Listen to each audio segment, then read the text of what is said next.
존경하고 사랑하는 우리 구독자 여러분 반갑습니다. 여러분의 천만 라디오 진행자입니다. 또 이렇게 또 저녁 시간 맞이해서 또 여러분들과 함께 또 떠들도록 할게요. 떠들도록 하겠습니다. 삼성전자 아주 막 징글징글하죠. 삼성전자 징글징글해. 다들 뭐 고생했어요.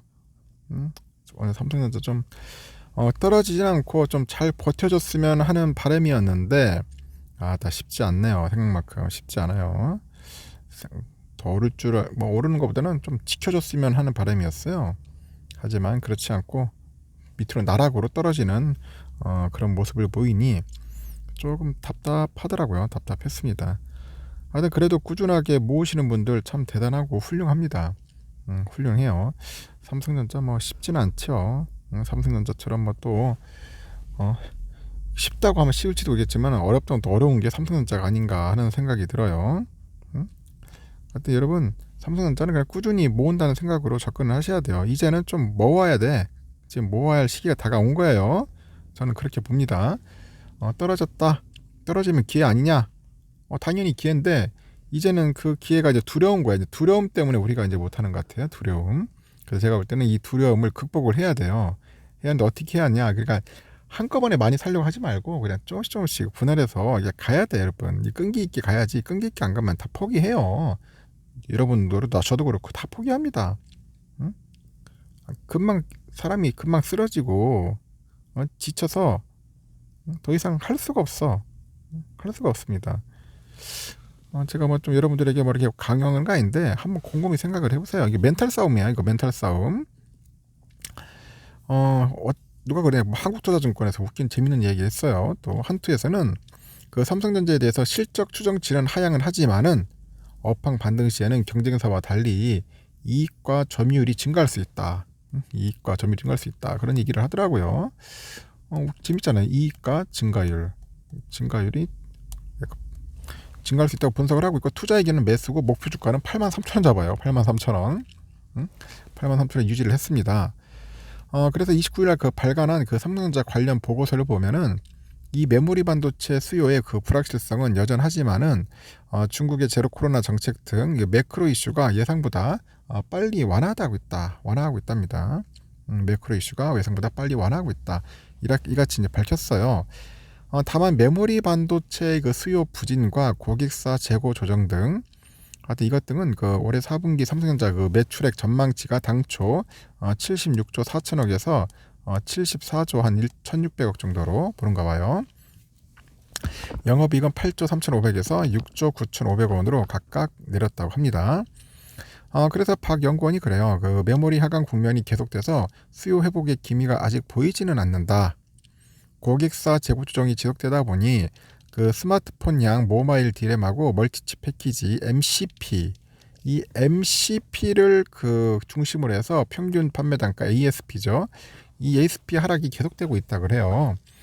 그러면서 삼성전자는 경쟁사와 달리 업황 침체기에 투자를 유지했기 때문에 업황 반등 시 ASP 상승에 따른 이익 증가와 함께 점유율 증가를 기대할 수 있다고 합니다. 그래서 이제는 사야 할 때다. 그렇게 평가를 하는 겁니다. 주가는 내년 주가 손자산 비율 PBR 기준에 볼 때 1.2배예요. 1.2배. 1.2배로 그 밸류에이션 그 평가 가치도 매력이 높다고 이렇게 덧붙입니다. 삼성의 그 목표 주가는 83,000원, 투자 의견은 매수 및 비중 확대로 이제 제시를 하는 거죠. 비중 확대. 올해 매매 그 마지막 날인 29일이죠. 삼성전자는 전거래일 대비 2.3% 내려서 55,300원으로 거래를 마쳤습니다. 목표 주가의 차이는 49.8%다. 83,000원이다. 목표 주가. 참 흥미롭네요. 제발 빨리 8만전자가 왔으면 하는 바람입니다. 8만전자 빨리 왔으면 좋겠다. 하여튼 삼성전자를 이제는 사야 할 때다. 뭐 그런 이야기를 하는 것 같은데 과연 그게 쉽지 않나 모르겠습니다. 또 재미있는 이야기 또 있는데 S&P 5,100 간다. 5,100 간다고 했는데 그 증시 예측을 폭망한 골드만 대규모 추가 해고한다. 뭐 그런 이야기도 있어요. S&P 500 지수가 5,100까지 간다고 올해 증시 호황을 장담했던 월가의 투자은행 골드만삭스 이게 그러니까 이 골드만삭스에 가보면 똑똑한 인간들 엄청 많아요. 미국의 내노라는 대학들 뭐 하버드, 와튼 스쿨, 뭐 스탠퍼드, 하여튼 뭐 유명한 많아요. 뭐 예일부터 해가지고 똑똑한 친구 다 모여 있잖아. 여기서 모여 있어서 이렇게 투자를 이렇게 말 그대로 하게 되겠지만 예측하고 하는 애들도 있는데 다 틀려. 다 안 맞아. 결국은 뭐냐? 다음 달 대규모 추가 감원을 한답니다.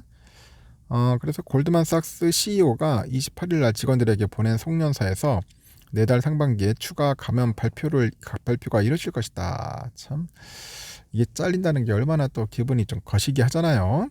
앞서서 미국 CNBC 방송은 이 사안을 잘 아는 소식 등을 인용해서 이 감원 규모가 골드만삭스 전체 인력의 최대 8%에 달할 것으로 예상된다. 그렇게 얘기를 하네요.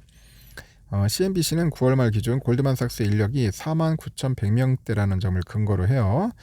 이번 감원으로 최대 4,000명 정도가 일자리를 잃을 수 있다. 그럽니다. 일자리를 잃을 수 있다.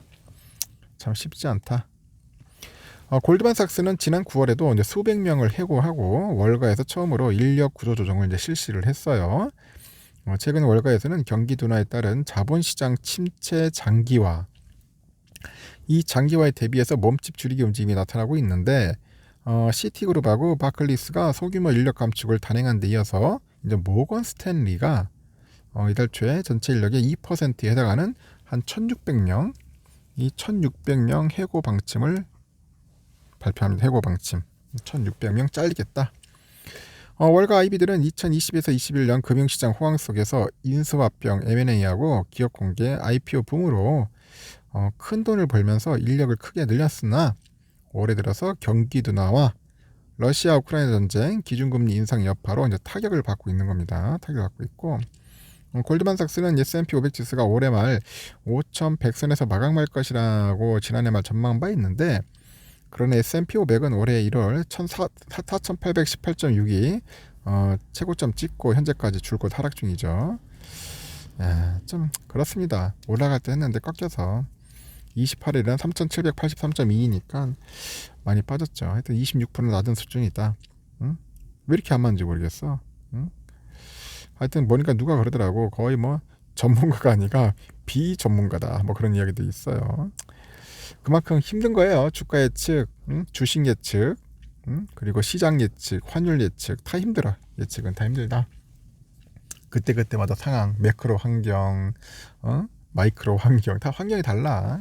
다르고 각종 사건 터지고 뭐 터지고 이러니 어떻게 맞출 수 있겠습니까? 짧게 보는 것도 힘들어요. 짧게 보는 것도.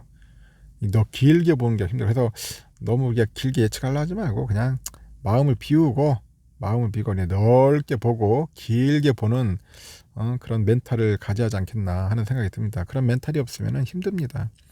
올해 뭐 미국 주식 투자해가지고 성공한 사람 있어요? 다 작살났어요. 지금 보니까 거의 작살났습니다. 뭐 여러분들 슈퍼개미도 올해 아주 초토화됐습니다. 그러니까 너무 여러분 슬퍼하지 마십시오. 여러분들 더 잘한다는 뭐 슈퍼개미, 뭐 매점개미 다 작살났어요. 그러니까 너무 우리가 두려워하거나 쫄 필요도 없고 겁먹을 필요 없다는 겁니다. 여러분들 하여튼 끝났으니까 재미있게 저녁 시간을 보내셨으면 좋겠습니다. 맛있는 저녁 드십시오.